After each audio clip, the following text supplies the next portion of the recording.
Hello. Today we're going to talk about rationing. I was 8 years old when we had Pearl Harbor. And one of the things that I remember about the war days was the rationing. And I will eventually get to talking about the glass. But for today, I want to talk about tin cans.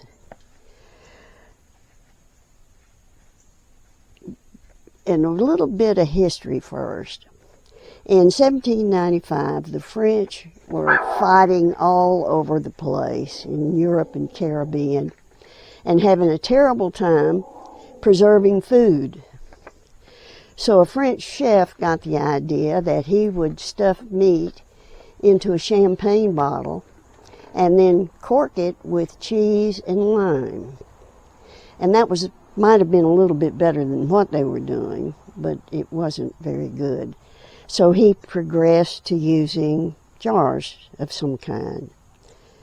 Then the French government offered a cash reward for somebody that could solve this problem of preserving food for the troops. And he came up with the idea in his factory to manufacture metal cans, tin cans. And the only way he had to keep the container tight was to solder the lid on. One problem: can opener hadn't been invented. So the soldiers got their tin of food, but they had to use a bayonet to get at it. In 1810, that French chef got his financial reward. Now to World War II. In 1942, the government decided we couldn't get tin.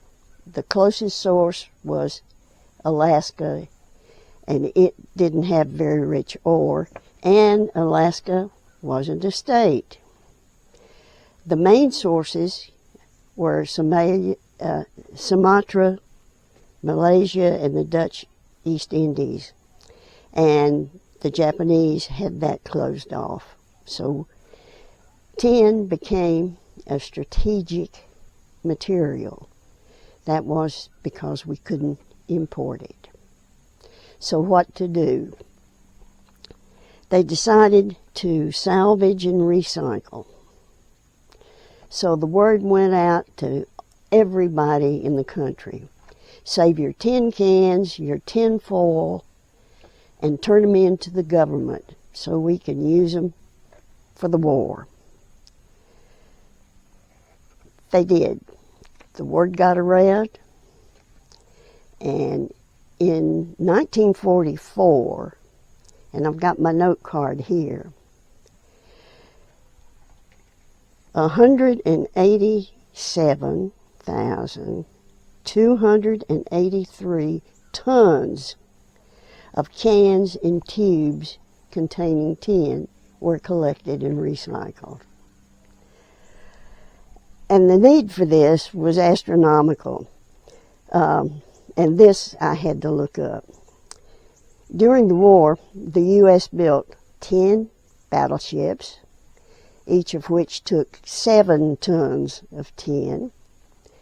They did 87 submarines. Each of those took 3 tons.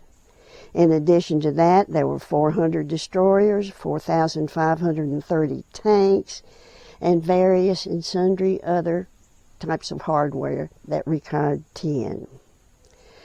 So by resorting to salvaging and recycling, they were able to handle the requirements for tin.